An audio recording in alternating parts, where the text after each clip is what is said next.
salvia and fairies. I am a 35-year-old woman. I don't do drugs but was drawn to salvia because I wanted to see fairies. That sounds childish, but I know people who claim to have seen fairies and trolls in the woods when sober, so I wanted to use this to access that dimension and see something. I invited a friend over to sit for me, and I took the green goddess elixir. I took 3 droppers full over about 12 minutes as suggested. Yes, it burns but it works. After 2 droppers full I walked around with my friend and everything was plastic looking. I could still talk but the trees and yard and grass all looked plastic, like a Hollywood movie set, but everything was monochromatic and fake. I could see that the light from my landscaping was too harsh for a tree next door, and that was why it had dropped a huge branch. It was very obvious to me what the plants were experiencing in this dimension.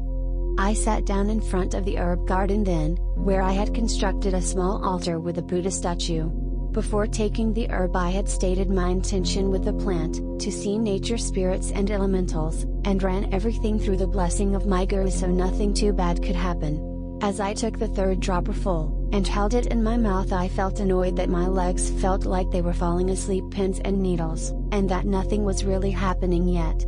I spit out the herb after 5 minutes or so, and then my friend says I froze. She says my face hardened and I went inside myself. She got a little scared. What I experienced was that I went away and I was the rigid plastic like grass growing out of the earth.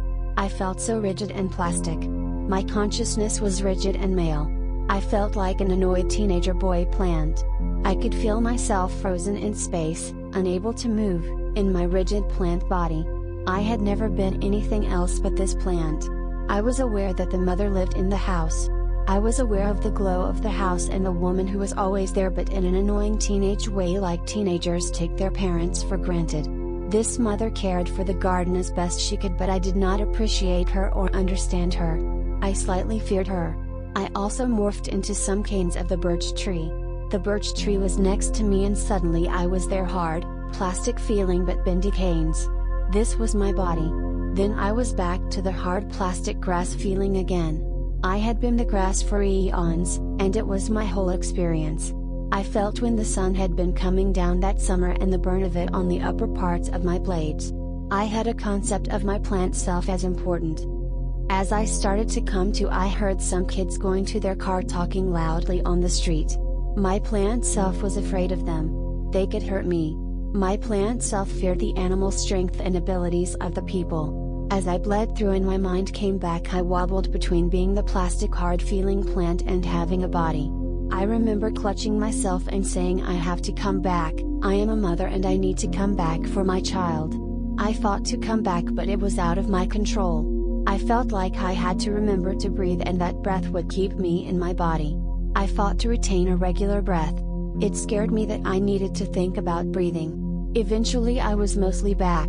My friend touched me and tried to draw me out. I was still in plant world partway. Having her look at me in this state annoyed the plant part of me. As a human I am very easygoing, but my plant body was really pissed off all the time. My friend had me lay back and close my eyes. I saw the green dancing fairy that has been in posters since the absinthe craze in the 1900s. I was aware that this was in my brain and my eyes were closed, like a swirling mandala. I was like, aha! So this is the green fairy they talk about in the Moulin Rouge movie. As I was sobering up I kept saying, that was fucked up. I was aware that I had been crazy. Out of body but not out of body, up towards a lighter energy, out of body down to an earthy dimension. I keep feeling a tug from the other world, but didn't want to go there. It was a slow, boring world. The drug was still in my body. I had an understanding that the plant kingdom is much less evolved than humans. They have nothing to teach us, we have already evolved past them. They do not like us because we are too powerful, strong, and destructive towards them. All the stuff about benign fairies that assist humans seemed like crap to me now. They were of a lower vibration, in their own dimensional world and state of consciousness.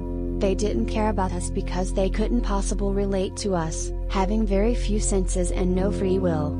A plant didn't choose to grow, it did what its DNA directed. Plants do have consciousness, but it is a very limited, self-involved consciousness. There is nothing that unites it with the larger world.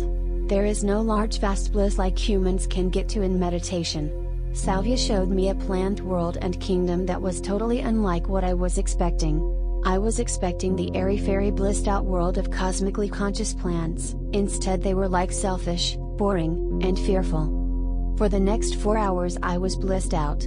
So happy to be a human. Understanding how blessed we are to have physical senses and free will. To move in time and space, to have flesh and warmth, and softness was now something I didn't take for granted. I was able to access psychic information very easily and felt really happy with myself and my life. Felt very speedy, chatty, happy and talked to my friend until almost 4 a.m. Woke up happy the next day after only 3 hours sleep. My only advice is if you do the herb, do it with someone to watch over you, and call in your gods to protect you first so you don't go anywhere too scary and you come back in one piece. This drug makes me feel what schizophrenics must feel and that scares me. Perhaps this drug could push borderline people over the edge? I respect the power of this drug. It is not to be taken lightly.